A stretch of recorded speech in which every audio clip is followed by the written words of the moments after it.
Bom, nós vamos dar sequência às nossas conversas aqui de hoje. Eu acho que um dos aspectos mais importantes, eu estava comentando aqui fora, é essa mudança de estratégia do polo de começar a investir em conhecimento, conteúdo. Na verdade, a maioria de nós, arquitetos, decoradores, pouco tempo tem para estudar, para se informar e para debater assuntos que são do nosso interesse. O polo vem, a partir desse ano, com uma mudança de estratégia a fim de poder produzir conteúdo e debate e discussões. Bom, nós vamos dar sequência aqui, a gente vai falar com o Requena, e o que é curioso é que o tema dele começa com a palavra amor. Para quem assistiu a minha palestra sobre a história do amor, sabe aquilo que eu já contei lá. O amor, tal como nós conhecemos hoje, é uma invenção bastante recente. As pessoas não amavam do jeito que nós amamos hoje. Pode parecer brincadeira, mas não é. Então, esse tema vem muito a contento com o nosso trabalho, porque sem estar apaixonado pelaquilo que faz, você não faz.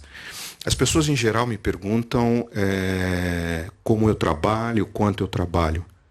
Eu costumo dizer que eu não trabalho. Por quê? Eu não gosto da palavra trabalho. A palavra trabalho, etimologicamente, vem de tripalium. Tripalium era um instrumento de tortura romana. E eu não me sinto torturado no meu trabalho. Tá certo? Eu adoro o que eu faço, sou verdadeiramente apaixonado pelaquilo que eu faço, assim como acho que vocês fazem. Quer dizer, a nossa profissão é uma das profissões humanistas restantes que mais permite que nós analisemos as pessoas e tenhamos a capacidade de torná-las de novo humanas. Nesses últimos tempos, nós temos perdido a capacidade de nos tornar humanos. Existe um discurso de ódio em voga no Brasil e no mundo contra tudo e contra todos, contra aquele que é diferente. E nós precisamos aprender a ouvir outras vozes, não somente as vozes nossas, não só a voz da concordância. É preciso haver discordância, é preciso haver respeito ao pensamento alheio. E o Requena aqui vai falar hoje sobre alguns assuntos que estão extremamente em voga e que são elementos de extrema preocupação. Existe uma palavra ali na tela, ciborgue, que é uma palavra que remete, na verdade, a algo que não é humano, mas que possibilita que nós, através dos ciborgues, nos transformemos em mais humanos.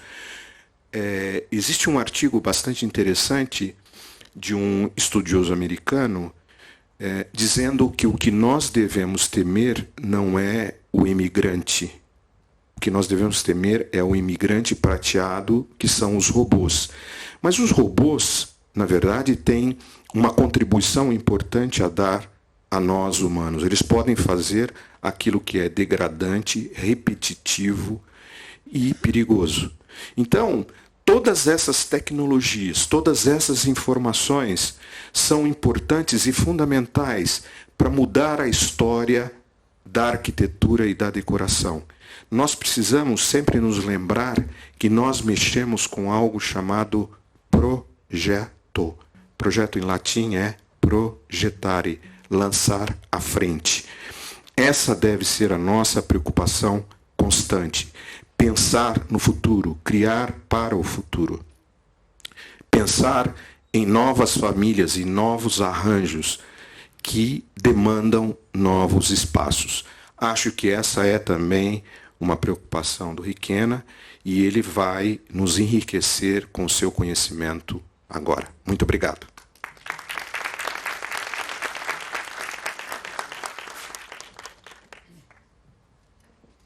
Oi, gente, tudo bom?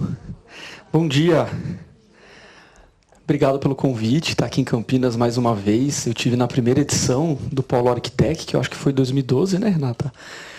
Então, bom, prazerzão. Eu sou de Sorocaba, que é uma cidade próxima, né? Então, já vim muitas vezes para cá, me sinto um pouco em casa em Campinas. Me chamem mais vezes, que eu gosto muito. Bom, a minha apresentação eu vou falar um pouquinho sobre a pesquisa, né, um pouco do que é a base do meu projeto hoje, as minhas obsessões, um pouco do que estimula a produção de projetos do estúdio. Vou mostrar para vocês um pouco, enfim, desses pontos que fazem a gente refletir dentro do escritório. E depois eu vou mostrar alguns projetos, algumas aplicações desses conceitos aplicados no projeto do estúdio. Vamos ver como é que está o nosso controlinho aqui. Agora foi. Bom, o Estúdio Guto Requena vai fazer 10 anos. Queria contar rapidinho para vocês um pouquinho da história, né? Então, eu sou formado em São Carlos. Eu entrei na faculdade em 1999. E eu costumo falar que esse foi um ano super divisor de águas assim na minha vida. Não só porque foi o primeiro ano, né, que eu entrei na faculdade, mas porque foi o ano que eu entrei em contato com as primeiras tecnologias que mudaram para sempre a minha percepção de mundo, né? Foi meu primeiro e-mail, minha primeira conta de e-mail foi naquele ano. Minhas primeiras redes sociais, o extinto Orkut, MSN, Napster, e tudo aquilo foi um primeiro chacoalhão, assim, né? Então, de um lado, eu estava na Universidade de São Paulo, que é um curso super tradicional, modernista, estudando Le Corbusier, Oscar Niemeyer, concreto, vidro, tijolo. E do outro lado, aquela portinha que se abriu, né, para aquele universo da cibercultura. E eu falo que eu fui meio que enxotado, meio que lançado para aquele universo e fiquei meio que flutuando ali sem saber direito para onde ir.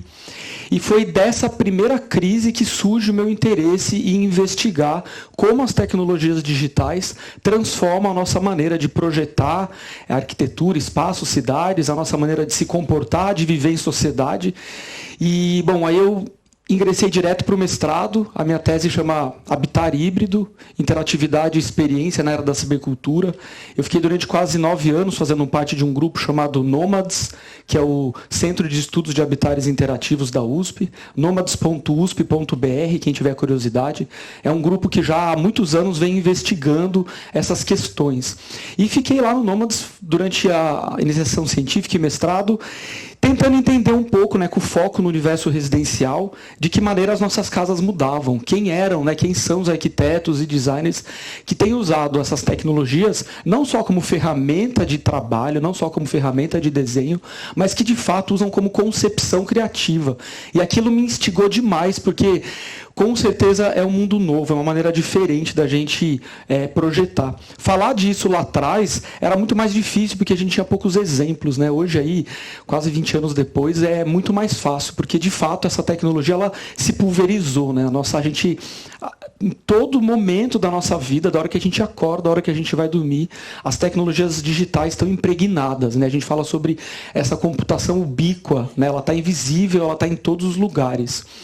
Então, eu abri o estúdio. Quando eu terminei o mestrado em 2007, 2008, eu resolvi abrir um ateliê, um estúdio de projeto, um estúdio de design, e desde então comecei a investigar na minha prática o uso dessas questões, né? O uso de sensores, atuadores. Vou falar um pouquinho disso para vocês. Então, acho que conecta hoje o estúdio é muito essa noção de memória, né? Então, de que maneira a gente pode usar ferramentas, né, de storytelling, né, de contação de histórias, tecnologias, para a gente criar vínculos mais afetivos entre o usuário, entre o nosso cliente e o espaço e o produto. Isso é uma coisa que me interessa demais. Me interessa muito também a investigação sobre o processo de design. a beleza não é algo para mim tão relevante. Eu acho que hoje em dia fazer uma coisa só para ser bonita não é tão importante. A gente mora o mundo está mudando, está indo para um outro caminho. Eu me interesso muito pelo processo de design. Então vocês vão ver que, especialmente nos 2 últimos projetos que eu vou mostrar, isso aparece muito. Eu falo que eu gosto de tornar tangível aquilo que não era tangível, né? E com o auxílio das tecnologias. Então, por exemplo, e se eu conseguisse visualizar sentimentos, né? E se eu conseguisse literalmente usar interfaces e ferramentas que coletam batimento cardíaco, atividade cerebral, emoção na minha voz e transformasse isso em objetos impressos em 3D? E se eu conseguisse tocar o amor? Essas são questões que têm me questionado muito. Trabalhar com emoção. E, por último, trazer da escala pequena para a escala grande, né? Então, ir cada vez mais para a rua. O estúdio Guto Requena, hoje, ele se divide basicamente em 2 pilares. Então, de um lado, a gente faz projeto, a gente é um ateliê super pequeno, sou eu e mais 4 pessoas só. Eu vinha de uma estrutura que crescia, de repente eu estava com 25 pessoas trabalhando comigo 2 anos atrás. E estou compartilhando isso com vocês porque, enfim, acho que tem muito arquiteto, designer aqui. A gente se vê nesse desafio do dia a dia do nosso escritório, né? E a gente tem que tomar um cuidado gigante para não perder a essência daquilo que a gente faz, né? E quando a gente começa, de repente cresce o escritório, pega mais projeto e é muito tentador, né? Ganhar mais dinheiro, fazer mais projetos, mas a gente tem que tomar muito cuidado para não se distanciar daquilo que nos motiva, né? E quando eu me vi naquela situação, eu comecei a perceber que eu não estava muito feliz, que eu estava agoniado, ganhando bem, o escritório crescendo, pegando projetos grandes, mas eu percebi que a minha prática estava começando a se distanciar da área de inovação e tecnologia, que é o que eu quero fazer. Aí eu dei um restart no escritório, demiti todo mundo, compartilhei a casa onde eu trabalho, e hoje a gente está num ritmo um pouco mais tranquilo e conseguindo investigar, ou seja, passar mais tempo em cima de poucos projetos, né, do que ter que pegar um monte de projetos só para pagar a conta. Então, de um lado, a gente faz projeto em todas as escalas. Então, eu vou mostrar uma coleção de joias que eu desenhei, que é um vestível, até espaços, arquiteturas e projetos de urbanismo. E, do outro lado, conteúdo, né, produção de conhecimento. Então, eu fui colunista da Folha de São Paulo 4 anos, já criei vários projetos, né, para a Globo, para a Globosat, para o cinema, projetos de arquitetura, de design. Então, é nessas 2 vertentes que o estúdio funciona. Bom, vamos lá. Queria começar falando um pouquinho desse momento que a gente vive, que eu acho muito rico, que a gente chama de era digital. Quando a gente volta no tempo, alguns séculos atrás, era um pouco mais fácil da gente discernir, né, da gente entender como era a produção da cultura. A cultura ou ela vinha da elite, da nobreza, da burguesia, da monarquia, ou ela vinha do povo, a cultura popular. Então tinham peças de teatro, instrumentos musicais, era mais fácil de você distinguir, né, essas 2 produções culturais. Com a explosão dos meios técnicos industriais, né, jornal, imprensa, rádio, depois televisão, cinema, a gente começa a viver essa chamada cultura de massa, né, que é um momento em que uma das suas características é que poucas pessoas produzem conhecimento e uma grande massa consome, né? Então imaginem que na era do rádio as pessoas tinham que correr, 6 horas da tarde, ligar o rádio para ouvir um programa, né, que provavelmente era produzido por um grupo pequeno de pessoas e milhares de pessoas ouviam. Outro exemplo, televisão, né? Quantas vezes a gente já correu para casa para assistir um programa, um filme, uma novela, que é produzida por um grupo pequeno e consumida por literalmente milhões de brasileiros. Bom, essa lógica ela começa a se inverter de vários caminhos, né?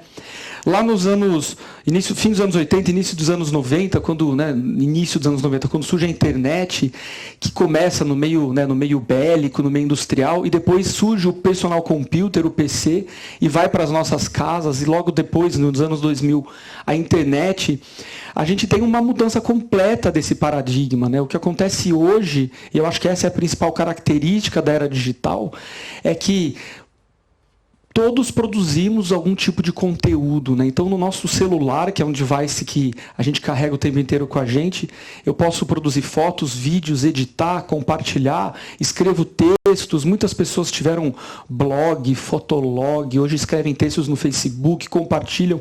Então, o que a gente percebe que é um caminho muito mais bidirecional do que era antes, na chamada cultura de massa. E isso muda completamente, né? Essa noção de produção. A gente quer produzir e quer consumir esse conteúdo, né? Então isso impacta demais a nossa maneira de fazer design, de fazer arquitetura. Imagine que uma das características da era digital também é que, de repente, todos os equipamentos começam a falar, digamos assim, a mesma língua. É como se o mundo inteiro começasse a falar inglês, que é a linguagem dos bits, 01, 001. Então é por isso que hoje a gente fala, por exemplo, de internet das coisas, ou, por exemplo, um monte de bugiganga e gadgets que estão aparecendo, né? Eu consigo controlar o meu liquidificador à distância, ou eu consigo, o meu tênis está conectado com a minha casa. Então começam a acontecer essas coisas que, na verdade, conectam absolutamente todo o nosso espaço construído, nosso espaço físico. Bom, entender isso é uma necessidade básica se a gente quiser projetar as casas, os escritórios, os espaços dos nossos clientes, né? Não dá mais para a gente continuar reproduzindo aquele modelo, por exemplo, né? Aquele modelo tripartido, né? Social, íntimo e serviços, quarto para dormir, sala para entreter. O que acontece é que esse modelo ele se rompe, ele tende a se romper, em função das novas demandas, das novas famílias, dos novos grupos familiares, né? Das novas exigências desse dia a dia. Os nossos clientes querem ambientes cada vez mais flexíveis, customizáveis, e eu acredito que a tecnologia digital entra como processo de design para a gente realmente poder começar a criar coisas novas. Não dá para a gente continuar morando e projetando como os nossos avós moravam, né? Então, por exemplo, eu acho que projetar sala, quarto, cozinha é uma coisa que perde completamente o sentido. Eu acho que a gente tem que projetar as atividades da casa. Quando você começa a pensar na planta a partir das atividades, uma planta muito mais rica pode surgir, né? Então, dormir, entreter, namorar, comer, cuidar das roupas, higiene, essas são as atividades que a gente devia estar projetando na casa. Então faço essa volta toda para falar que a cultura digital mudou para sempre e que a gente está se tornando editor de conteúdo, né? A gente agora, essa molecada com 12, 13 anos já sabe gravar vídeo, editar, fazer 1000 efeitos, compartilha no YouTube. É uma nova economia que obviamente surge, né? Então, como é que a gente usa isso nos nossos projetos, né? De que maneira a gente tem que se questionar para poder criar ambientes que estão muito mais adequados para essa nova geração. MTV chega no Brasil em 91, queria deixar esse slide só para... É um momento que eu amava, morava em Sorocaba, e a MTV, na verdade, ela era uma grande curadora de conteúdos, né? Então, assim, eu ligava a televisão para descobrir bandas novas, clipes novos, e foi nesse momento que eu comecei eu mesmo digamos assim, coletar e editar o meu conteúdo, né? Então tinha aquelas fitonas de VHS, lembra do videocassete, gente? Eu enfiava a fita e ficava gravando e fazia coleções. Só clipes do Michael Jackson, da Madonna, do The Cure, do Nirvana, né? Bandas que eu gostava. E para eu assistir os vídeos no meu tempo, né? Tinha as fitinhas que a gente colocava no rádio, no carro, ouvia as músicas no tempo que eu quero. Então o início dessa noção de edição de conteúdo que muda muito a nossa percepção de cultura e daquilo que a gente faz. Tony Ramos, gente, anos 90, maravilhoso, você decide o final, né? A televisão tentando engatinhar um pouco nessa noção de que o conteúdo também vai ser mais editável, né? Somos todos ciborgues. Essa não é uma frase minha, é um conceito que já vem sendo estudado e afirmado por vários teóricos e eu compartilho, né? Nós somos uma geração muito especial na história da humanidade.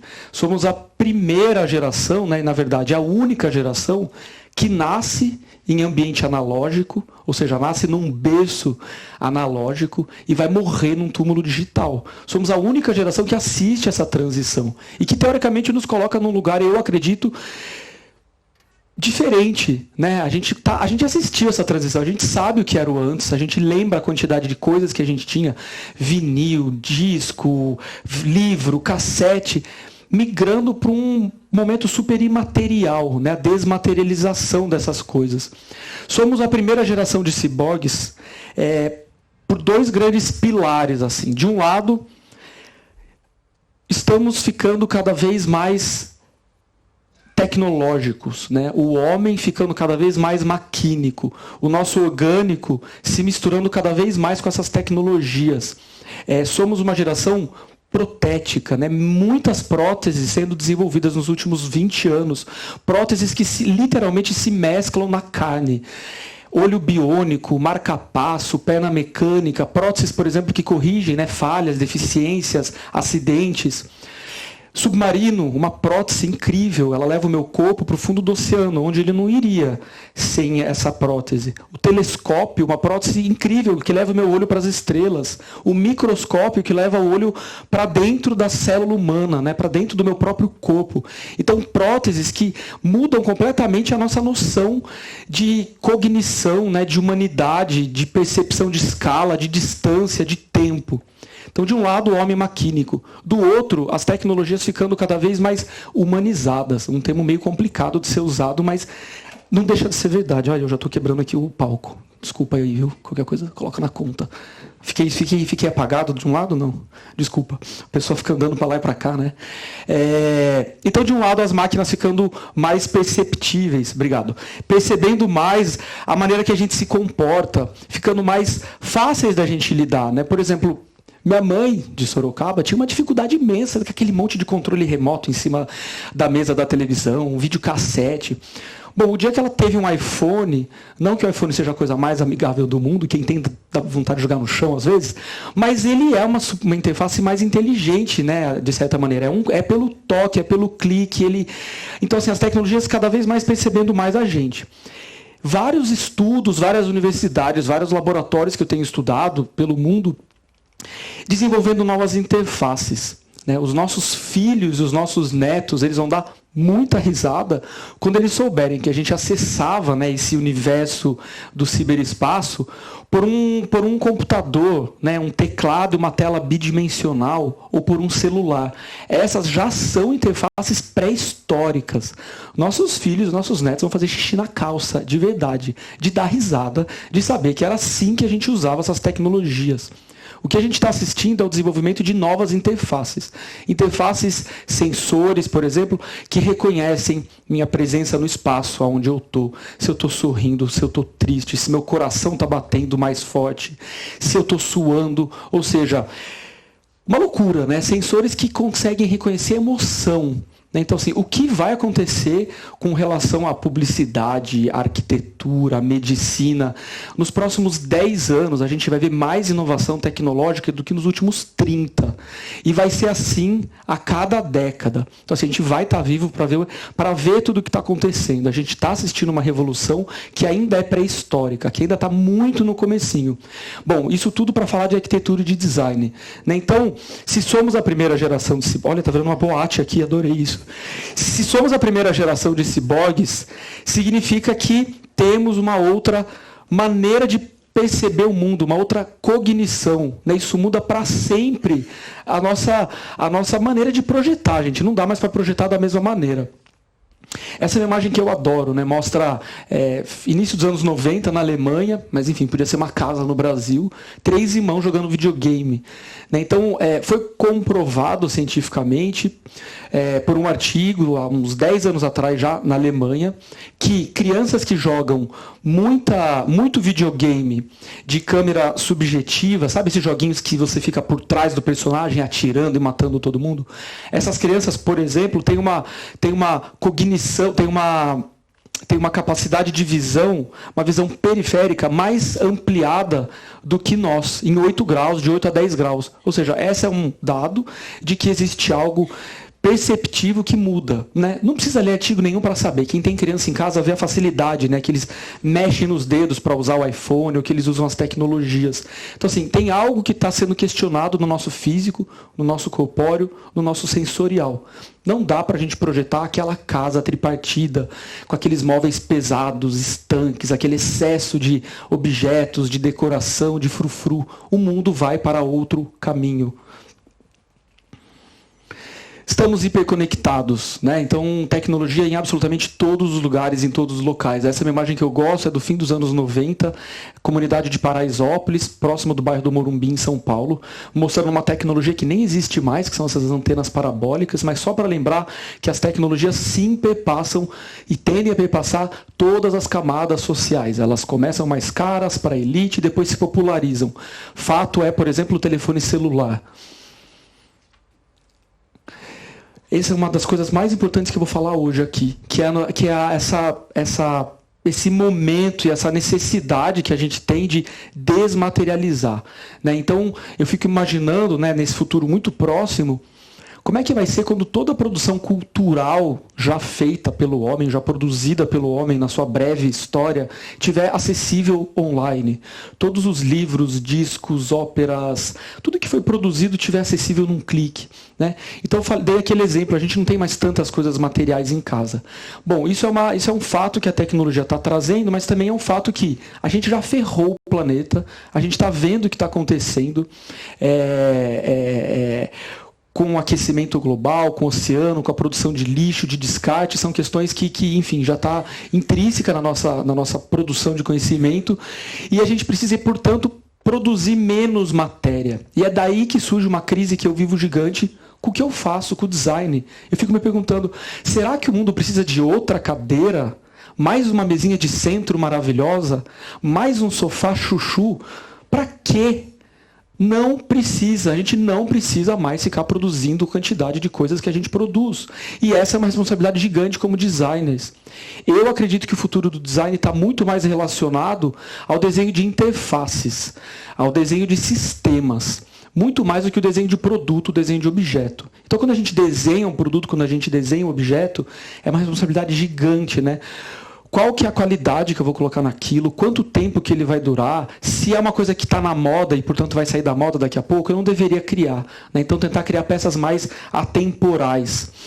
E, do outro lado, então, nessa necessidade de desmaterializar, a gente percebe, por exemplo, que nunca o homem se deslocou tanto pelo planeta. Então, a curva de tecnologia, né, que cresce exponencialmente, coincide com uma curva de deslocamento. A gente nunca viajou tanto pelo planeta, nunca tiveram tantas rotas de avião, tantas agências de turismo, tanta viagem, né? O que a gente percebe, por exemplo, é que os nossos clientes tendem a gastar um pouco menos ou a se informar um pouco mais sobre aquilo que ele vai consumir em troca de usar o seu dinheiro em experiências, né? Eu não sei exatamente como está a situação de carros em Campinas, mas em São Paulo, que a gente vê, ainda numa elite, né, muito pequena, mas que tende de novo a aumentar, as pessoas comprando menos carro, né? Não faz sentido ficar juntando dinheiro para trocar de carro, que coisa cafona, né? Para de trocar de carro e vamos viajar, vamos conhecer o mundo, vamos vivenciar essas experiências, né? Isso está acontecendo em escala global. O homem está economizando para viajar, para conhecer outros lugares. E surge dessa noção, então, essa ideia de territórios simbólicos, né? Territorialidades mais simbólicas. Se a minha casa tende a se diluir, a minha casa está espalhada em vários outros lugares, né? Eu não sou campineiro, eu não sou paulistano, eu não sou brasileiro, eu sou terráqueo. Então, o que a gente tem que perceber é que no momento em que o planeta quer construir muros, a gente tem que se entender como habitante de um planeta, como irmãos, né? Então, para onde é que a coisa vai? Eu gosto de pensar também que lar, né, a casa, o lar, ele não é mais apenas um lugar físico, né? Até pouco tempo atrás, a noção de lar, ela estava restrita a 4 paredes, né? Naquele lugar onde eu tenho meus móveis, memórias, lembranças, objetos. Mas, espera aí, se eu vou desmaterializando a minha casa, se hoje eu consigo, por exemplo, com muita facilidade, alugar apartamentos no Airbnb, né, e viajar para outros lugares e vivenciar outras cidades, talvez a noção de lar ela tenha se expandido, de novo, para territorialidades muito mais simbólicas. Vou dar um exemplo. Primeira vez que eu fui para a Ásia, eu fui para a China, uns 6 anos atrás, para fazer uma exposição sobre o meu trabalho, e era o lugar mais exótico que eu já tinha ido na minha vida. Tudo era diferente. As pessoas, o cheiro, a comida. Eu tentava andar de metrô, era um desespero, porque eu não conseguia ler, né, o nome da estação, eu tinha que decorar símbolos. Era impossível pegar um táxi, porque eu não conseguia nem mostrar para o cara para onde eu queria ir. Quando eu voltava para o hotel, Era uma sensação de lar. Quando eu abria o meu computador ou o meu celular, e eu conseguia entrar no meu Facebook, nas minhas fotos, nas minhas músicas. Hoje, pelo Spotify, por exemplo, eu carrego comigo as minhas músicas, as minhas listas. No Netflix eu favorito os meus filmes, as minhas séries, na Apple TV. Então, de alguma maneira, eu carrego comigo um pouco daquelas memórias. Eu consigo carregar comigo fotos da minha família, arquivos de áudio, falo com quem eu quiser pelo Skype, pelo Facebook. Então, foi uma percepção que eu tive. Eu falei, cacete, parece que eu tive uma sensação de lar. Então, eu acredito que lar se torna cada vez mais um sentimento que eu carrego comigo. Bom, isso muda completamente a nossa noção de projeto e de desenho dos espaços. Essa imagem é para falar também desse momento que a gente vive. Não à toa a gente assiste um momento de muita manifestação, um momento político muito esquisito, né? A gente está com uma preguiça, com um bode, com uma raiva, né? A gente trabalha pra cacete para daí ligar a televisão e ler o jornal e ver essa roubalheira. E o que a gente percebe nos países latino-americanos e muito no Brasil, né, e no meu caso em São Paulo, é um momento de retomada daquilo que é nosso, a retomada do espaço público. Durante pelo menos 2 ou 3 décadas, uma indústria do medo se formou para fazer a gente acreditar que era muito mais seguro morar num condomínio fechado, andar de carro blindado e me entreter no shopping.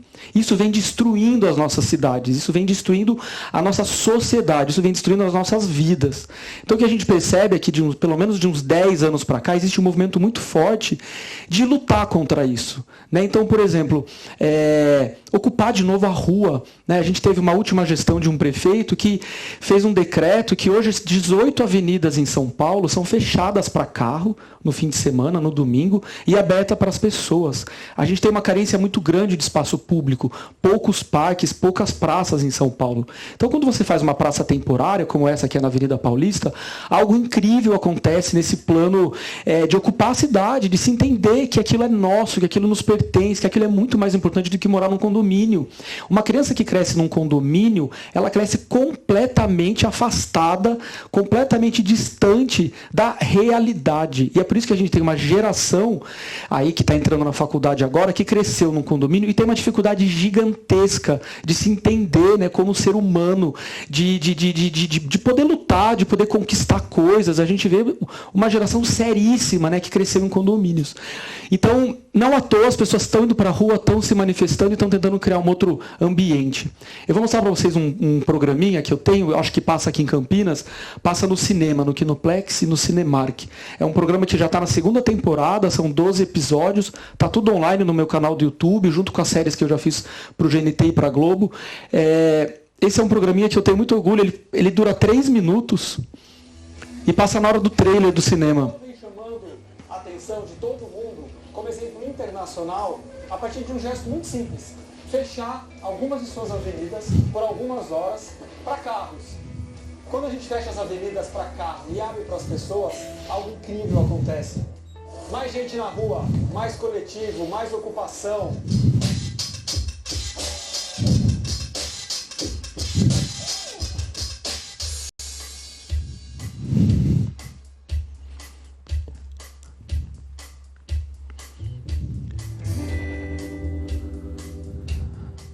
O Rio de Janeiro é uma cidade famosa pelo hedonismo, pela praia, cultura do corpo. São Paulo sempre foi mais envergonhada. E o que acontece é que o Brasil é um país que foi colônia, teve escravidão. A gente não entende bem, como sociedade, até hoje, o que é esfera pública, espaço público. Porque o que está em jogo hoje é uma guerra de valores. Que cidade a gente vai querer? Uma cidade onde as pessoas se fecham atrás de muros, etc. Ou uma cidade onde as pessoas compartilham a coletividade? A Avenida Paulista aberta para pedestres e para ciclistas no domingo é uma miragem.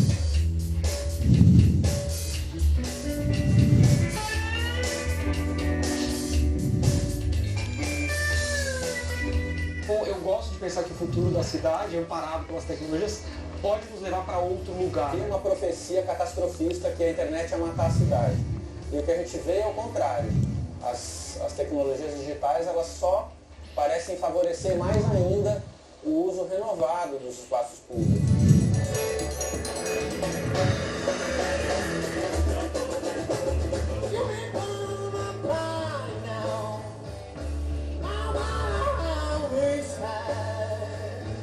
um sacrifício simbólico. Você pegar um viaduto que foi construído para fazer passar carro e fazer sim querer que aquele lugar seja usado. Mas há a vontade de estar no Minhocão domingo, simplesmente pelo fato de que nós não temos espaço público, então mesmo um lugar absolutamente surrealista e muito pouco convidativo, perceber que se há mil motivos para a gente chorar pela situação atual do Brasil, também é preciso perceber que a realidade urbana em São Paulo tem mudado para melhor. E abandonar a cultura do medo, porque o medo só traz rejeição e mais medo. A cidade, apesar de tudo, tem que ser um lugar fraterno, onde cada pessoa, cidadão comum, queira se comunicar com o outro e esteja aberto para isso. Vamos ocupar a cidade, vamos exercer o coletivo e sonhar de que pode ser muito melhor a nossa cidade, né? Isso aí. Então a gente tem uma responsabilidade muito grande enquanto arquitetos, designers, urbanistas, né? O filme fala muito sobre São Paulo, mas a gente poderia estar falando de Campinas. Qual é o papel que você faz para que a tua cidade abandone a cultura do medo? Para que as pessoas não fiquem só indo de condomínio para shopping? Para que as pessoas usem mais a bicicleta? Quando você está dirigindo de carro, você respeita um ciclista? Ou você taca a buzina de raiva quando ele está na tua frente devagarzinho? Então, assim, é no dia a dia, nas pequenas coisas, que a gente tem uma responsabilidade. Porque a gente teve oportunidade. Eu acredito que a maioria das pessoas aqui, infelizmente, tem a pele mais branca, teve acesso à educação, teve acesso à cultura, conseguiu estudar. O que a gente está fazendo para retribuir, né, essa oportunidade? Se a gente é menos de 2% da população do país que teve acesso a isso, né, vai ficar morando num condomínio fechado, andando só no shopping. Então, assim, a gente tem uma responsabilidade gigante como arquiteto, como designer. Isso tem que estar no nosso dia a dia. Né? Que bom se a gente puder gerar mais oportunidades para mais pessoas. A gente também está num momento muito interessante dessa ideia de gerenciamento coletivo. O Brasil é um dos países do mundo que tem a maior quantidade de projetos de crowdfunding para ambiente urbano, né? Essas vaquinhas coletivas, esses sites que você financia coletivamente projetos. Muito rico saber que somos um dos países que mais financia projeto na rua. Piquenique, festival de rua, cinema a céu aberto, festa. E isso mostra o que está acontecendo, não é? Mostra um pouco um caminho. Aquela imagem foi um financiamento coletivo de uma piscina que foi feita de vaquinha em cima do Minhocão no fim de semana. Cidade hackeada, né? Então, assim, poxa, as nossas cidades, digamos assim, não são as mais lindas do planeta, né? São Paulo não é uma cidade maravilhosa. É uma cidade com muito concreto, com pouco verde, com uma arquitetura 99% muito ruim, muito feia, toda de concreto, com aquelas janelinhas. Bom, e se como arquitetos, designers, a gente conseguisse ocupar essas cidades, né? Então, aqui, por exemplo, a ideia de jardim vertical, né? Que é trazer um pouquinho de bem-estar visual em lugares que são super áridos. Então o que a gente começa a ver são várias iniciativas, né, de arte pública, de urbanismo, que tentam se ocupar da cidade, hackeando ela. Né? Então, assim, existe algo que está ali, né? Eu não posso destruir a cidade e fazer outra. Não tem dinheiro, não é sustentável. Então, que tal se eu puder reorganizar isso, ocupar e hackear? Então, essa ideia também tem perseguido muitos meus projetos. Eu vou mostrar um exemplo disso. Ativismo digital, então tudo isso que eu estou falando, muito amparado por esses grupos de Facebook, de internet, de coletivos que se conhecem, que vão para a rua. Então, de novo, o digital amparando essas transformações das nossas cidades. E aqui, de novo, tem a ver com o que eu falei um pouquinho lá atrás, sobre essa necessidade da gente consumir menos. Então, surge esse termo, né, low-sumerism, né, que é o contrário do consumerism. Né, eu vou consumir menos e eu produzo os objetos para consumir mais experiências, né, viajar mais, ir para outros lugares, participar de outras coisas. Então, assim, isso vai acontecer. Não é porque a gente é bonzinho, é por uma questão de sobrevivência. A gente está destruindo o planeta e as próximas gerações são as que vão penar mais com isso.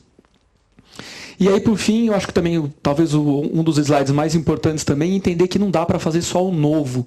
Então, essa cultura dos Fab Labs, dos makerspaces que tem surgido em todas as cidades, tenho certeza que Campinas já deve ter algum, fala sobre esses espaços de produção de conhecimento digital, né? E muito amparado também por essas tecnologias. Então, impressão 3D, corte de CNC, a noção do copyleft, ou seja, eu criar projetos que eu registro em código aberto para as pessoas poderem copiar e melhorar, né? A noção de autoria é uma coisa que vem sendo muito questionada.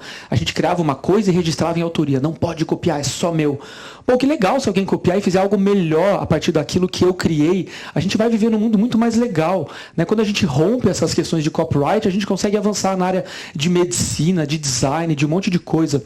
Então a lógica, eu acho que assim, é trocar a palavra de criar uma coisa nova para aprender a trocar, né? Fazer mercado de troca, consertar e fazer, né? Ser de fato makers. Isso é o tripé da cultura maker, da cultura dos Fab Labs que a gente vem assistindo nessa revolução gigante que o design sofre.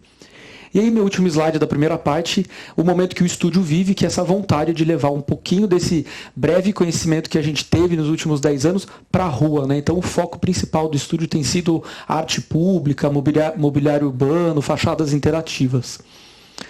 Bom, vou falar um pouquinho de projetos do estúdio. Quando vocês forem para São Paulo,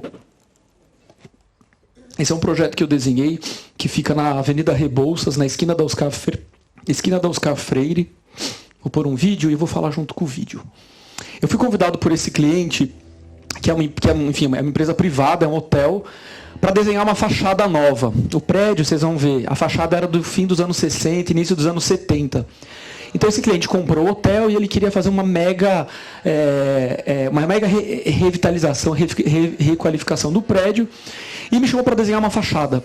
Eu não consigo mais hoje em dia desenhar uma coisa. Eu preciso programar, eu preciso trabalhar junto com o computador, literalmente, para chegar num processo que eu acho que é, nesse momento, um pouco mais interessante do que o gesto, né? Eu não vou lá e desenho uma fachada e entrego para o cliente.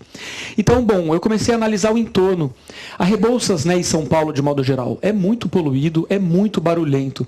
Eu falei, e se a gente fizesse um termômetro gigante num prédio de quase 40 andares, que as pessoas, quando estivessem indo para casa, elas pudessem se ver naquele prédio, quase como um espelho de comportamentos. Então, primeiro eu tive que criar uma fachada estática, fazer a parte do briefing, usar uma chapa daquela Alucobond, que é uma chapa metálica, para revestir e criar uma armadura nova nesse prédio. Então, o que eu fiz foi colocar um microfone em frente a Rebouças. Esse microfone gravou 24 horas do áudio na rua. E daí eu usei essa curva do áudio para programar as cores. Então, como vocês viram, mais barulho azul escuro, menos barulho azul médio, menos barulho ainda e silêncio, cinza e branco. Quando eu dou play nessa ferramenta que eu desenvolvi, o que acontece é isso, virou uma espécie de um pixelado, né? Eu falo que é uma camuflagem. Então o prédio ele criou essa estética. Eu escolhi as cores. De novo, quando você está em São Paulo, você perde muita noção de geografia, né? Especialmente quem não conhece a cidade. Você nunca sabe direito onde você está, porque a cidade é muito parecida. Aquele monte de prédio, de concreto. E a intenção, e eu acho que tem funcionado, ele virou meio que um ponto de localização. As pessoas falam, sabe aquele prédio colorido? Vira à direita, passa à esquerda. Né? Então ele vira um objeto de referência. Então esse é o skyline de São Paulo. Então esse é o prédio de dia. O que acontece é que quando anoitece, eu falo que uma criatura de luz, esse é o nome do projeto, passa a habitar essa fachada. Então é um projeto de arte pública interativa que eu desenvolvi há 2 anos. Então o que a gente tem nesse prédio, nessa fachada, é uma criatura de luz. E o comportamento dela acontece de maneira inesperada. A criatura de luz, ela se movimenta, ela muda de forma de acordo com o barulho. Então a gente tem um conjunto de 6 microfones instalados em volta do prédio. E quanto mais barulho, mais agitada ela fica. Se você passar lá e estiver mais quietinha, você pode perceber que está mais silencioso. Eu passei lá esse fim de semana, eu moro lá perto, e o táxi parou bem na frente, que estava vermelho o sinal. E passou um ônibus do outro lado. Na hora que o ônibus passou, a criatura aumenta. Então essa ideia do feedback, né, é algo que eu sei do barulho, mas quando eu visualizo, é muito rico, né, me faz pensar um pouco sobre isso. E as cores dessa criatura também se alteram em tempo real de acordo com a qualidade do ar. Então, em dias mais poluídos, ela tende a ficar com cores quentes, o vermelho se simbolizando o péssimo. Dias menos poluídos, ela tende às cores frias, azulados e verde. Em 2 anos, ela só ficou esverdeada 2 vezes. infelizmente. O cliente me ligou um tempo atrás, meio bravo, ele falou, pô, Guto, temos que mudar essa programação, tá vermelha todo dia, tá muito entediante. Eu falei, mas infelizmente essa é a realidade, é isso que a gente desenhou. A gente criou um termômetro, as pessoas passam lá e agora sabem que a cidade está de fato poluída, né? Então, que legal se ela puder convidar as pessoas a refletirem sobre isso. Por fim, existe um aplicativo gratuito que chama WZ Hotel Luz. Baixem quando vocês forem para lá. E aí você consegue conversar com a criatura e as tuas ondas sonoras alteram o comportamento dela. E você consegue escolher uma cor e você também faz um grafite virtual ali para você interagir com a fachada. Então, acho que esse prédio ele esboça, né, uma vontade de falar sobre uma arquitetura híbrida, sobre uma arquitetura interativa, que é pensar os edifícios, de novo, não apenas a partir da sua materialidade física, mas a partir da sua materialidade digital, né, da sua materialidade dos bits. Então, tão importante quanto vidro concreto é falar de sensores, atuadores, microcontroladores. Por isso que eu tenho falado muito disso nas palestras. Eu acho que programação deveria ser uma disciplina obrigatória nos cursos de design e de arquitetura. Vários cursos no mundo já estão implementando. Porque programação é uma linguagem. A gente aprende matemática, aprende a escrever em português, tem aula de educação física. Programação vai ser e deve ser uma disciplina obrigatória desde o primário. Não que a gente tenha que virar grandes programadores, mas a gente precisa entender noções básicas dessa linguagem em todas as disciplinas, né? Isso está impactando demais. Esse é um outro projeto, essa é uma obra de arte pública, também uma fachada interativa, essa foi temporária, foi na Avenida Paulista, nos 3 últimos meses do ano de 2015, então a gente pegou ali a época de Natal. O nome da obra é Eu Estou, então eu falei para vocês que eu estou bastante interessado na coisa do sentimento, das emoções. Então, esse é o prédio da Fiesp, né, uma das arquiteturas mais importantes da Avenida Paulista. E o que a gente fez foi criar uma fachada, bom, existe já nessa fachada de luz, o que eu fiz foi, eu fui convidado pela curadoria para criar conteúdo. Então o que a gente fez foi criar um mobiliário interativo que foi instalado em frente ao prédio, exatamente em frente ao prédio. Consegue diminuir um pouquinho a luz aí em cima? Acho que ficou melhor o vídeo. Melhor a gente ver o vídeo do que eu. Obrigado. E ele virou uma visualização de dados de sentimentos. Então esse banco, as pessoas sentavam e elas tinha lá, eu estou, e 6 botões, com 6 opções de resposta, cada resposta ligada a um dos sentimentos básicos do homem. Amor, alegria, medo, surpresa, raiva, e esqueci outro. Então você clicava no botão, e o que acontecia é que uma câmera fazia uma foto sua, que era projetada como um selfie gigante nessa fachada, e era filtrado pela cor do sentimento. Então a gente conseguia, pelas cores da fachada, entender quais sentimentos predominavam. Quando não tinha ninguém, olha lá, triste, raiva, medo, surpreso, feliz e amando. Quando não tinha ninguém clicando, ele virava uma visualização de dados que mostrava qual sentimento predominava mais naquele momento. Minha intenção era entender como as pessoas se manifestam ali na rua, né, quando eu estou nesse espaço coletivo. Né? A rua é o lugar do conflito, é na rua que as coisas mais interessantes acontecem. Então, por exemplo, teve um dia que teve manifestação na época anti-Cunha, né? Então, assim, uma manifestação gigante na Paulista. Nesse dia, por exemplo, raiva predominou. Era a resposta que as pessoas mais colocavam. No domingo, que é esse dia que a gente tem a Paulista fechada para carro e aberta para as pessoas, era assim, 99% amor. Né? Então, foi super bonito entender e mapear um pouco como as pessoas se simbolizavam e se representavam. E acho que tem algo no plano simbólico, né? Quando você vê o teu rosto num prédio gigante, né? numa das avenidas mais importantes, digamos assim, do mundo, né? Para mostrar também que a gente não é só mais um, né? Que o nosso papel na cidade, ele é sim transformador e a gente pode fazer coisas. Então acho que quando você dava essa dimensão desse rostão na Paulista, as pessoas se emocionavam muito. Foi bem legal essa experiência dessa obra. Esse foi um projeto que eu desenhei de arquitetura interativa para o Rio de Janeiro, é um pavilhão. Muito honrado, a gente acabou de vencer um prêmio da Unesco, eu fui para Paris receber um mês atrás, e a gente recebeu o prêmio como o melhor projeto comercial do mundo, diretamente lá na Unesco. Eu vou mostrar para vocês o videozinho, esse também é uma ideia de arquitetura interativa. Pode abaixar a luz, obrigado. Bom, foi o briefing mais legal do mundo, né? Eu já desenhei várias discotecas em São Paulo e já tenho um pouco dessa expertise de desenhar casa noturna, clube, espaços comerciais, né? Restaurante, hotel. E esse projeto, o briefing era o seguinte: a Skol, que era, né, a dona do espaço, a patrocinadora, tinha que criar um pavilhão dentro da Arena Olímpica, dentro do Parque Olímpico da Barra. Ela era a principal patrocinadora. Ela falou: Guto, eu quero que você crie a discoteca mais legal das Olimpíadas. Tipo aquele sonho, né, que você espera ouvir um dia. Então o que a gente fez foi criar um pavilhão temporário, interativo, e ao contrário dos projetos anteriores, onde eu tinha controle de luz, né, normalmente discoteca é super escuro e você desenha LED, dessa vez eu falei: não, a gente vai usar o sol. Então o que a gente fez foi fazer por dentro um prédio inteirinho espelhado, e aí tinham 500 motores que giravam 500 desses discos espelhados para dentro e para fora do edifício. E o comportamento desses discos era alterado em tempo real pelas emoções da pista. Então a gente colocou 3 grupos de sensores que detectavam, primeiro, batida da música, segundo, movimento, e terceiro, posição das mãos. Quem gosta de show, de festa, sabe que tem aquele momento mágico, né, quando a banda ou o DJ consegue fazer a pista inteira levantar a mão, aplaudir, e eu queria captar aquele momento. Então, essa fachada, ela podia interagir, ela podia ficar mais frenética, menos frenética, ela criava padrões e desenhos respondendo a esses estímulos. Bom, aí vocês veem a situação, o povo ficou enlouquecido. Era assim, meio-dia, as pessoas já estavam bêbadas, dançando, esqueciam de ir pro jogo.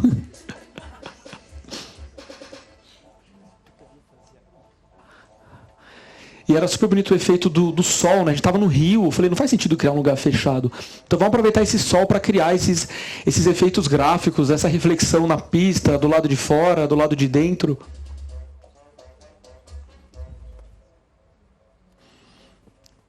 De novo, para falar um pouco sobre essas arquiteturas que podem ser mais emotivas, né? Então, assim, usar sensores para criar arquitetura interativa, arquitetura híbrida. Eu gosto de usar esse termo, arquitetura com emoção. Esse é um projeto de arte pública, é um mobiliário que eu desenhei no fim do ano passado, dentro de uma mostra de arte pública chamada URB. O nome da obra é Me Conta um Segredo. Então vocês veem que tem algumas obsessões aí que aparecem nos projetos, né? Uma é a questão da narrativa, da memória, então sempre tem uma coisa oral, né? Uma cultura oral muito grande. E a outra é a questão sonora, né? A paisagem sonora, música, isso aparece muito nos trabalhos. Então, foi muito simbólico, assim, foi uma honra, porque eu fui convidado para criar essa obra temporária, ela durou só um mês, dentro da Praça Coronel Fernando Prestes, que é uma praça que fica ali pertinho da Pinacoteca, no bairro do Bom Retiro, que é um bairro de imigrantes, né, muito rico na questão da diversidade, do multiculturalismo para a cidade de São Paulo. E essa é uma área onde tem a polícia dos dois lados. E durante a ditadura foi palco de tortura, é um lugar muito austero. Então tinha uma coisa muito louca ali que não tem um móvel instalado. Então quando a gente colocou aqueles móveis, antes de ligar a parte interativa, as pessoas já ficaram enlouquecidas, já usaram, já sentaram. A gente vê a carência das nossas cidades com relação a qualificar o espaço público. A gente não vai para a praça porque tem medo ou porque não tem muito o que fazer. Que legal se tiver mais mobiliário, mais luz, mais evento, mais conteúdo. Isso deixa a nossa cidade menos violenta, menos perigosa. Então o que eu fiz foi desenhar um conjunto de 5 móveis e uma cabine coletora de segredos, muito simples. Tinha uma frase: me conta um segredo, e um telefone. Qualquer pessoa podia ir lá e contar um segredo. E aí o que acontecia é que aqui são os móveis, então são bancos com formatos diferentes. E dentro dos bancos tinha luz, então a luz e a cor da luz ia se alterando de acordo com o volume da voz. E tinham speakers, caixa de som. Então quando você sentava, você começava a ouvir randomicamente esse banco de dados de segredos que a gente coletou. E as cores saíram desse processo de hibridização que a gente fez das bandeiras dos principais povos imigrantes. Tem mais um videozinho, se der para baixar a luz. Bom, quem não conhece o Bom Retiro tem que conhecer. É no centro de São Paulo, é demais. Assim, é um bairro que está bombando. Assim, tem vários ateliês de criação, novos restaurantes, lojas. Está bem legal.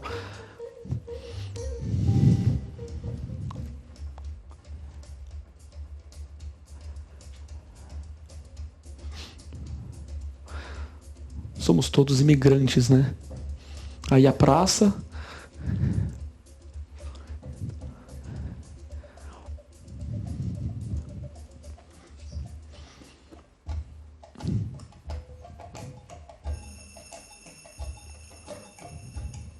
Uma obra muito simples, assim, muito low budget, com uma tecnologia também super simples, mas que eu acho que aconteceram coisas incríveis, assim. Então, eu fiquei lá observando, né? Várias vezes eu fui lá e aí, assim, eu via, sei lá, um tiozinho nigeriano que mal falava português sentando do lado de uma coreana e de repente eles estavam dando risada e conversando. Então, assim, imaginar o potencial, né, que o mobiliário urbano tem dentro do espaço público, né? De integrar, de estimular o coletivo.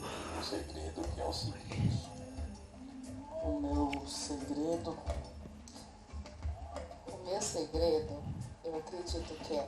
Isso é um segredo que eu não conto pra ninguém, que eu acho muito lindo. Eu tenho um segredo pra contar. O segredo que eu vou contar? E aí tinha um pouco essa história da escala também, de novo, né? Então, assim, o segredo, que é a coisa mais íntima que você carrega dentro, né, do teu corpo, de repente está amplificado no espaço público, no coletivo, né? Então, foi muito legal perceber que muita gente, a gente coletou mais de 4.500 segredos. Agora eu estou analisando esse banco de dados para criar uma outra obra a partir desses segredos. Então, ver que as pessoas realmente contaram enfim, compartilharam angústias, medos, né, com todo mundo. Afinal, somos todos humanos, né, imperfeitos, e a arquitetura e design poderia falar mais disso, né, dessa nossa imperfeição. Esse é um projeto que eu desenhei no ano passado para a Heineken. A Heineken tem um evento que ela faz quase todo ano, que chama Heineken Up on the Roof. Então ela pega... desbloqueia rooftops abandonados em São Paulo.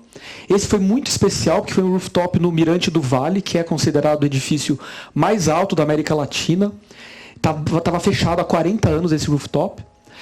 E aí o que eu fiz foi convidar 2 pesquisadores de música da Unicamp, aliás, o Felipe Merkel, esse que está aí, e a gente começou a coletar a paisagem sonora, essa paisagem emocional, sonora, no entorno do prédio. O prédio está no centro histórico, no Vale do Anhangabaú.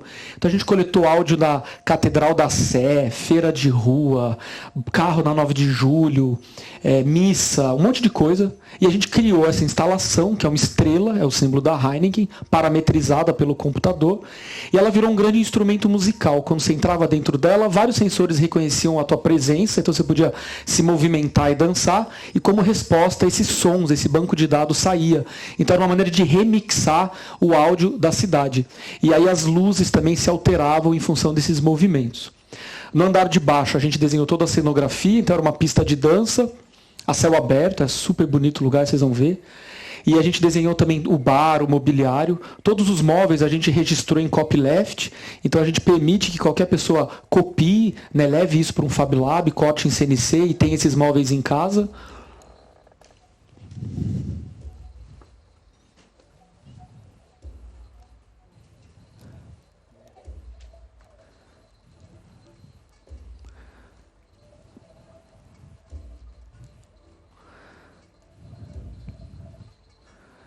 Essa vista que era inacreditável, e daí no L ponto essa instalação, essa luz. Quer aumentar um pouquinho o áudio só para a gente ouvir melhor?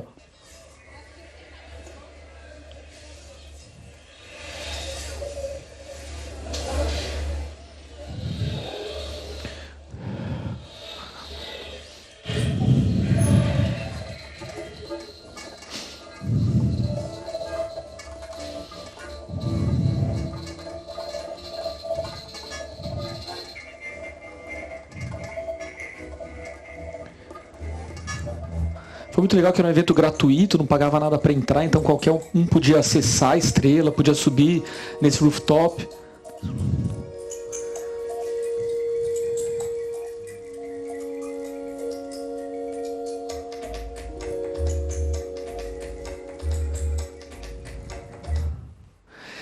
E agora vocês viram que eu estou diminuindo de escala, né? E agora eu vou chegar na escala de produto e depois de vestível. Essa é uma cadeira que eu desenhei tem bastante tempo.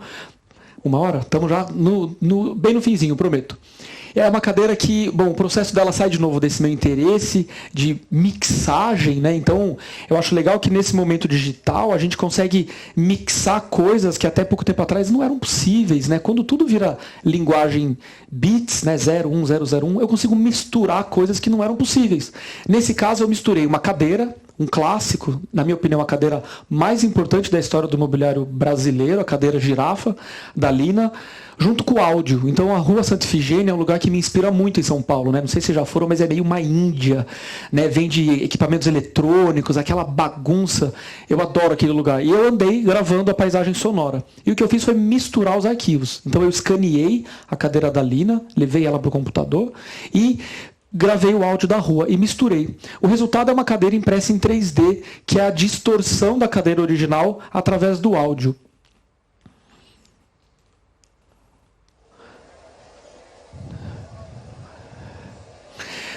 Eu gosto de mostrar esse projeto também, porque foi o primeiro projeto de projeção internacional do estúdio, e eu acho que a gente é muito sortudo nesse momento assim também, né? Você não depende muito mais de quem você é filho, ou quanto dinheiro você tem, né, para ser uma pessoa bem-sucedida.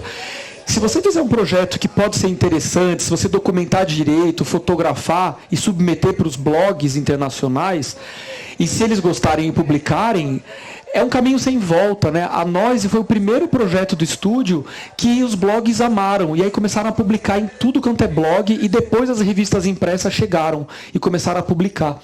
Então eu falo que foi meio que a porta de abertura do estúdio, né, para o mercado internacional. Então o resultado aí a gente vê essa cadeira meio esquisita, né, impressa em 3D, ela é impressa na Bélgica, e teoricamente você pode comprar só o arquivo, eu te mando o arquivo, você imprime na tua casa. Ah, Guto, ela é confortável? Ela não é tanto sobre ser uma cadeira funcional, ela é mais digamos assim, que um statement, né? Uma cadeira que está entre o limite de arte, de design, e ela é confortável, dá para sentar, mas a questão dela é muito mais o processo de design, de novo, do que a estética final. A gente já viajou mais de 25 países expondo essa cadeira aí, tem sido bem legal. No São Paulo Design Week de 2014, eu resolvi fazer uma exposição numa galeria e abrir o processo da Noise, especialmente para os estudantes que escreviam muito para o escritório. Então o que a gente fez foi colocar uma impressora 3D, imprimindo ao vivo, um microfone, que as pessoas poderiam gerar qualquer barulho, cantar, fazer uma poesia, gritar. E na parede a gente tinha uma projeção dessa cadeira da Lina. Então as pessoas assistiam em tempo real a distorção da cadeira original através do áudio, e a impressora 3D imprimia mini cadeirinhas que você podia levar embora para casa depois, como resultado desse processo. O que aconteceu foi que a molecada descobriu, a molecada do bairro, foi uma exposição de 4 dias, eu falo que é uma performance de design de 4 dias, e a molecada invadiu, assim, foi muito legal. Tinha muito mais criança participando dessa performance do que estudante, adulto. E a gente vê um pouco o fascínio, né, dessas tecnologias que elas exercem nas novas gerações. Ainda bem, né, porque está na mão delas melhorar um pouco aquilo que a gente não conseguiu, né, e quem sabe salvar um pouco o nosso planeta.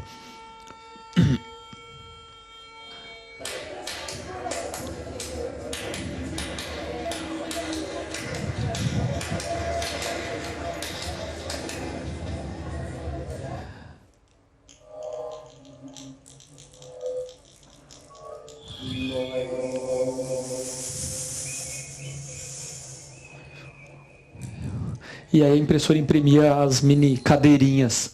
E daí foi legal que a gente podia abrir o software, abrir o processo, explicar para as pessoas como é que funcionava e um pouco inspirar os alunos, né, e outras pessoas a também criarem os seus projetos de tecnologia. E esse é o último projeto que eu vou mostrar, chama Love, é um projeto que já dura 5 anos, já teve vários desdobramentos. E o princípio dele é relativamente simples, né? A minha ideia era, e se eu conseguisse transformar sentimentos, né, em objetos? Bom, isso é impossível. Bom, e se eu pudesse usar sensores de biofeedback, que são sensores muito comuns na medicina, então sensor que mede a minha atividade cerebral, a minha voz. A gente sabe que quando a gente está nervoso, a gente está amando, a gente está ansioso, o nosso corpo gera dados. Eu suo mais, minha voz fica trêmula, meu coração dispara. Então são dados físicos que mostram um pouco dessa minha emoção, dessa minha ansiedade, desses meus sentimentos. Então a ideia é muito simples. Convidar uma pessoa a narrar, ou seja, a se lembrar de uma grande história de amor da vida dela. Então a gente põe essa pessoa isolada numa sala, coloca vários sensores no corpo dela, pluga esses sensores e pede para ela fechar os olhos, respirar fundo e narrar uma grande história de amor da vida dela. A gente sai da sala, a gente não grava a história, a gente só está interessado nesses dados emocionais que o corpo produz. Aí a gente criou uma interface que lê esses diferentes dados, que eu acho que é o próximo slide, esse daí. Esse é um projeto que eu faço junto com a D3, que é uma agência de tecnologia, eles são meus parceiros no projeto. Então essa interface, ela lê esses dados e depois isso vai para um outro software, que é o Processing, que cria objetos. Então antes da pessoa começar a contar a história, eu peço para ela escolher um objeto. Um vaso, uma fruteira, uma luminária. Então, na verdade, o que ela está escolhendo é um campo de gravidade. E aí a gente criou um sistema que eu chamo de sistema de partículas. Essas partículas, elas crescem de baixo para cima e o comportamento delas é alterado por cada um dos sensores. Então, a velocidade da voz, né, a voz muda a velocidade que as partículas crescem. O batimento cardíaco muda a espessura da linha. E a atividade cerebral, ela muda a atração e repulsão entre partículas. Então, a regra do jogo, ela é relativamente simples nesse design generativo, né, que é como a gente chama esse processo. Então, no final, quando ela conta a história, ela sai e ela vê o objeto gerado e a gente pode mandar para uma impressora 3D. O que está por trás desse projeto? Aqui a gente tem algumas imagens de diferentes histórias de amor gerando um vaso. Aqui tem alguns renders. O que está por trás, assim? Qual que é o conceito principal? É a gente pensar na sustentabilidade a partir dos afetos, a partir da emoção. Então, assim, é claro que falar de materiais, isso é básico, né? Eu tenho que saber um pouco mais de onde vêm as coisas que eu estou consumindo, como que elas são descartadas, etc. Mas e se num futuro próximo, ao invés de ir numa loja comprar um presente de aniversário da minha mãe, é hoje dia dos namorados, né? Em vez de ir lá e comprar uma coisa e dar porque está na moda, e se eu pudesse contar uma história de amor e literalmente criar algo? Provavelmente o ciclo de vida desse produto vai ser muito mais longo, porque eu não vou jogar fora porque ele saiu de moda, né? Provavelmente esse objeto pode ser dado para próximas gerações, ele contém literalmente uma história de amor. Isso é uma coisa que me fascinou demais. Então essa é a Laís. A história de amor dela gerou um vaso impresso em 3D. Essa é a Dona Iraci. A história de amor pelas filhas gerou uma fruteira. E o Felipe, a história de amor pelo sobrinho, gerou uma luminária.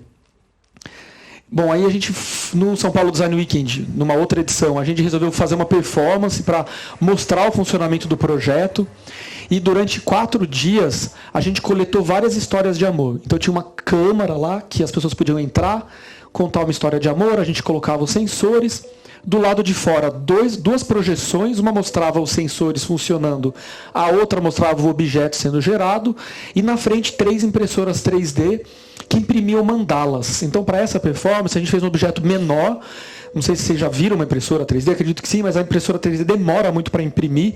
Um daqueles objetos leva em torno de 15 a 20 horas. Aqui na impressorinha a gente conseguia imprimir pequenas mandalas em torno de 3 a 4 horas. E a ideia era que a pessoa pudesse levar essa mandala para casa, impressa num polímero, num plástico. E aí a gente expôs pela primeira vez os objetos que a gente tinha gerado. Bom, foi super bonita a experiência, aconteceu coisas louquésimas assim. As pessoas começaram a chorar. Muita gente se emocionou, muita gente chorou durante a performance. Tanto as pessoas que estavam fazendo a performance, contando a história de amor, como as pessoas que estavam do lado de fora. A gente usou um sensor chamado Doppler, que é um sensor que pega a batida do coração e transforma isso em áudio. Então a gente colocou várias caixas de som. Quando você entrava na galeria, você ouvia aquele batimento cardíaco, né? Tutu, tutu. E de repente ficava tutu, tutu, tutu, tutu. E aí você olhava a projeção e você via que os sensores estavam ficando loucos. Ou seja, a pessoa naquele momento estava realmente se emocionando. Então do lado de fora, no coletivo, as pessoas se emocionavam e começavam a chorar, que era uma coisa que eu jamais esperei. Tem um casal que já apareceu várias vezes aí, eles foram os últimos da experiência, eles ficaram na fila 4 horas. Eu fui conversar com eles, agradecer deles estarem ali há mais de 4 horas esperando esse casal. E eles falaram, bom, a gente viu na Globo, a gente viu na capa da Ilustrada, a gente ficou louco, a gente veio fazer. Estamos casados há mais de 40 anos, ela é minha primeira namorada, ele é meu primeiro namorado, trouxemos as nossas 3 filhas. Eu fiquei tão tocado pela história que a gente mudou a programação na hora deles. Então ele sentou na cadeira e narrou o amor dela, declarou o amor por ela, olhando para ela, e depois a gente alterou. Ela declarou o amor dela olhando para ele. Bom, a hora que eles saíram da sala, assim, se abraçaram chorando, com as filhas chorando, eu comecei a chorar, minha mãe tava lá com o seu chorando. Foi um chororô, assim, inacreditável, assim. Então eu acho que o papel do amor, né, o potencial, né, isso é o que mais importa, né, isso que nos faz ser humano, é isso que faz a gente se sentir vivo, é isso que vale a pena, né, o amor pelos nossos familiares, pelos nossos amigos, né, enfim, pelas pessoas que estão em volta da gente.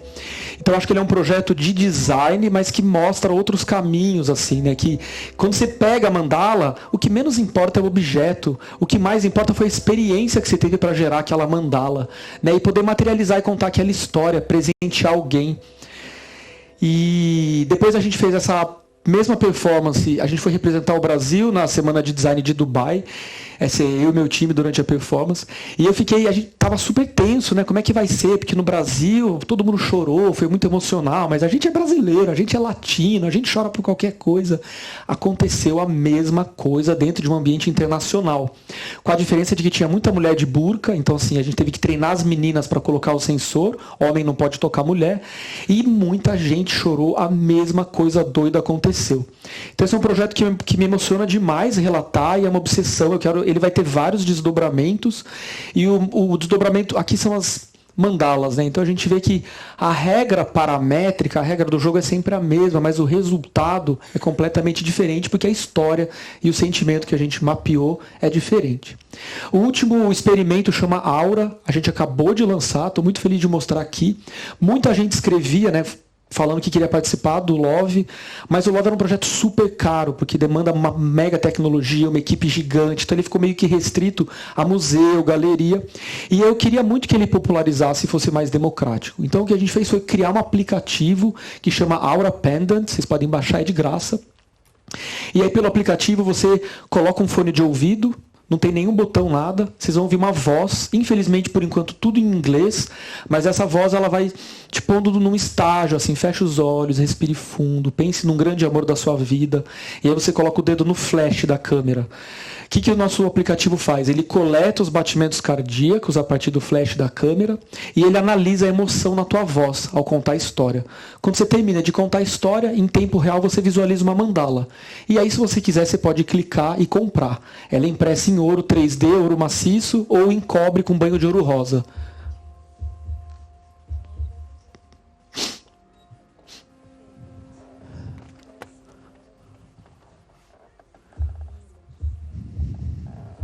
Remember the love story of your life, all your body reacts with emotions.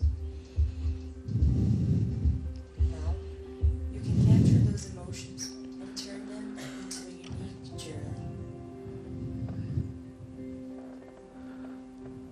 Just download the app, find a calm and quiet place.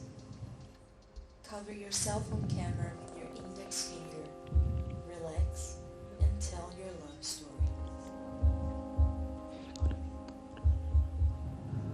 Capture the emotions on your voice.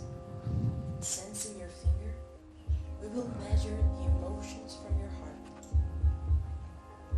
A unique design will emerge. And with 3D printing and skill, we will craft a unique journal made of solid gold.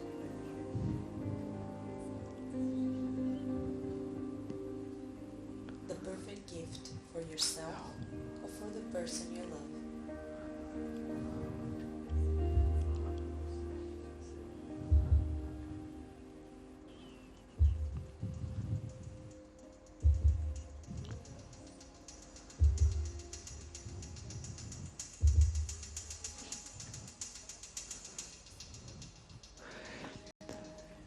Então, tá lá. Quem quiser testar. Obrigado. E aqui só umas, enfim, para vocês de novo visualizarem, eu acho lindo demais assim quando a gente vê assim o resultado. Essas são as 35 primeiras histórias de amor que a gente coletou, e aqui ela já impressa em ouro. Então, É isso, gente. Eu só queria lembrar, assim, só queria colocar que eu acho que é isso. O que mais vale nesse momento é falar disso, né? Que os nossos projetos possam emocionar, possam falar de amor, possam fazer a gente e os nossos clientes refletirem sobre o planeta que a gente vive, o momento que a gente vive. A gente tem uma responsabilidade imensa por ser esse grupo de privilegiados que está aqui hoje e está na nossa mão também ser a transformação que a gente espera, né? Então, que o design e a arquitetura possa migrar para áreas do conhecimento que podem emocionar mais, assim, né? Afinal, a gente está tudo conectado, é tudo humano e tem que ir para um lugar melhor. Obrigado.